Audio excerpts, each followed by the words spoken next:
અને પોતે રક્તબીજનો સામનો કરવા માટે ઊભા રહી ગયા હતા. રક્તબીજે જ્યારે કૈલાસ પર્વત જઈને દેવી પાર્વતીને જોયા તો તે એમની પર જ મુક્ત થઈ ગયો હતો. દેવી પાર્વતીએ તેને પાછો વળી જવાનો આદેશ આપ્યો. રક્તબીજ હસવા મળ્યો અને દેવી પાર્વતીને આગળ વધવા મળ્યો. દેવીએ સામે મૂકેલું હતું શિવજીનું ત્રિશૂળ ઉઠાવ્યું અને રક્તબીજ પર પ્રહાર કર્યો.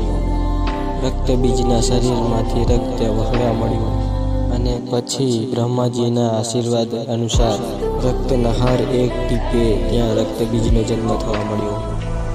આ જોઈને દેવી કોપિત થઈ ગઈ હતા અને બધાએ રક્તબીજો પર હુમલો કરી દીધો હતો. તેનાથી હજુ વધારે રક્તબીજોનો જન્મ થઈ ગયો હતો. દેવી પાર્વતીનો ક્રોધ આસમાન સુધી પહોંચી ગયો હતો.